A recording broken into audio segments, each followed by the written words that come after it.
एक बेरी नन तो दुकान कह गढ़ाई लिहू दूसरे मना थुनियो सिकड़ बनवाई लिहू।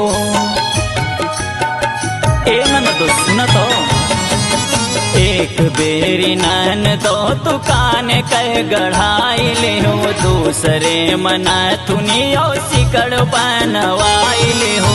तीसरे मांगी रहू हमसे कांगना तीसरे मांगी रहू हमसे कांगना के अब हो बना ललनवा नन दो तोहरे कारना के अब हो बना ललनवा नन दो तोहरे कारना।